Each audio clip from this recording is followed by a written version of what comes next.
Good morning, Vietnam.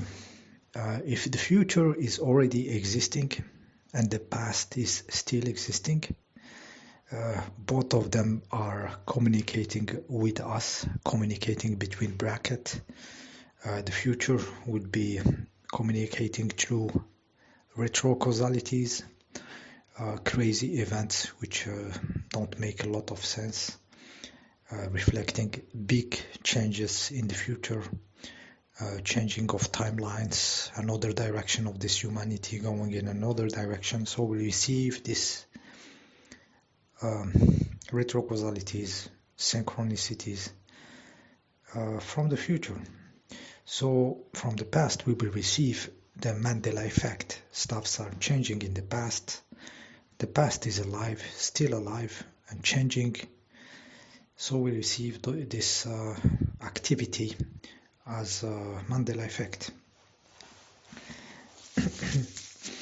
The dogma, maybe the dogma of reality being very Cartesian, mechanistic. This dogma is here for like 300 years or something. When science, between brackets, took the control. So it might have recovered the reality as it is, as nature is, which is the past morphing and changing, and we perceiving it as Mandela effect. It might be the normality, and the materialistic science kind of covered this with this belief system. It's like a religion. It's like a religion. This is my maybe why they are very efficient. I mean, reality is very efficient into keeping coherence, like coherence of the mechanistic mind. This is when you talk about it, immediately people take the download, or very fast they will correct a website. The Michigan Frog website, like Matt did the experiment, very funny. Yeah, the reality is, protecting the belief system of the Cartesian mechanistic reality, while the past is always morphing, always moving. It was always like this. Maybe we humans knew about it, or they were too dumb to witness it, which I think. And then the materialistic science happened, and it is like against normal to have this Mandela effect, while it is the normality. Okay, so the reality defends itself to people, to stuff, because one exception destroys everything. If reality is fluid, one exception destroys the dogma of it being mechanistic, being Cartesian, logic, linear. So it is very prompt to defend itself against this stuff. The opposite will be funny, if everything changes, everything is Mandela affected, is the normality, and there is one stone not moving, and then you call them, this stuff is not changing, what's the problem with it? It will not really be, they will tell you, oh, it is slow, everything changes, but this rhythm of this stone is very slow or something. So you see that the belief system of everything being rigid is very, very sensitive, okay, to an exception, okay, which is not the other way around. This is why it defends itself, the religion of materialism, science, of ridiculous science.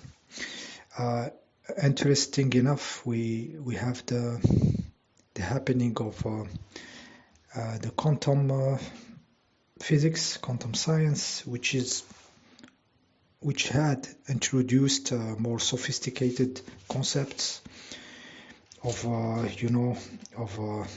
the electron being a wave and a particle at the same time, stuff being entangled, multiple universe and everything. So these ideas were introduced like 100 years ago, and maybe we are seeing the effect now, like it's some kind of maturity of consciousness.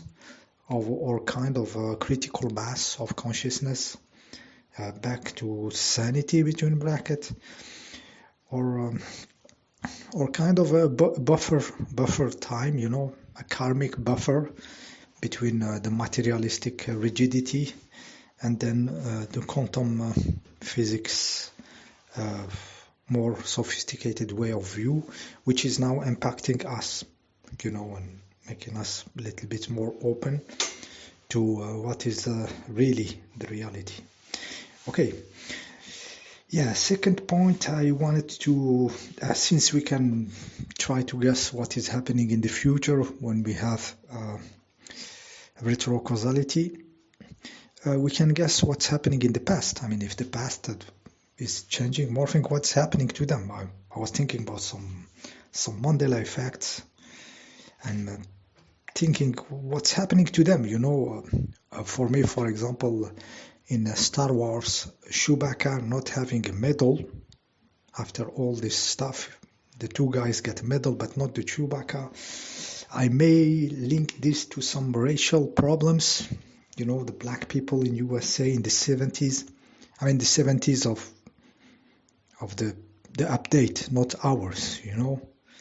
Ours, like the Chewbacca get the medal, no problem. Now, I think maybe there is something there, Chewbacca lives matter. It's not that happy in the 70s like we were, or something. Guys, I'm trying, okay? It's very new field, very new way of thinking. So that, yeah, okay, I'm trying to guess what's happening, in that past morphing. Yeah, we can try to decode this, for example, also this Rodin statue, sculptor, the thinker. He's not thinking anymore. The position is more like he's daydreaming, pensive or something. It's not thinking intellectual, materialistic, square and shit. He's becoming more like a daydreamer. Also, this is maybe what happened through the years of the opening of the way of thinking of consciousness and everything, and we have a wider view of stuffs. Yeah, more conscious, maybe less of a robotic, less of a machine. Okay. Sometimes Matt says that every changing is like it makes the stuffs more stupid. Maybe people are more stupid, when it comes to the movies and stuff. The sensitivity and everything is getting more stupid, for sure. If we are retrocausaling them from here to the future, regarding the level of now, they might be getting very stupid now in the 90s and stuffs and the 80s. This is why we see this lesser quality Mandela effect. I'm just speculating, guys. I'm just speculating. Yes, we have to try these new positions of consciousness. Yeah. Yeah, there is definitely a lot of stuffs changing in this humanity, and yeah, we can try to guess how we are affecting the time. This frog, Michigan frog, it makes me think about, for example, when we try to awaken people, we people that are into different stuffs, there is this maybe naive will to share with people and expect the sheeple mass of people to be awakened, so we try to show them the dancing frog, but it doesn't work each time. So I find it funny that it is the Mandela effect of the now. Maybe it is calling for some maturity from our side, not to expect any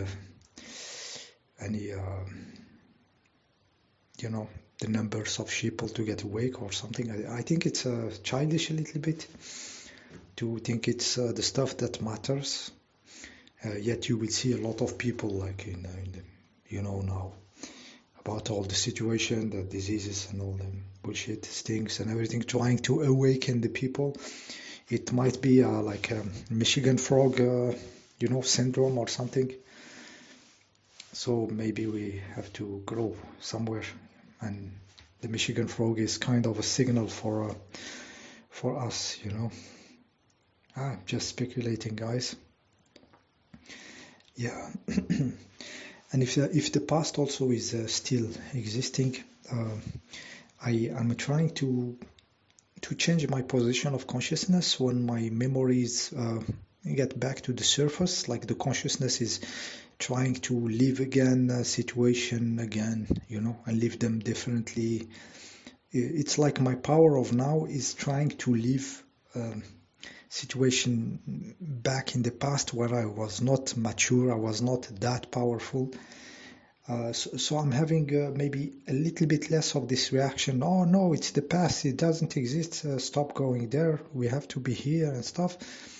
I'm modulating this reaction and saying to my power, trying to propagate into this past, just forget about it, it's not me.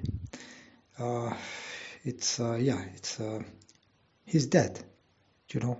Here it's good to accept death, the death of old version of you that maybe turn into some egregores or some vampiring you, you know.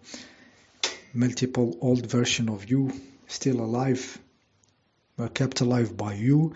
Maybe when it comes to death and dying, you know, maybe those are good to let them die, okay, guys? Yeah.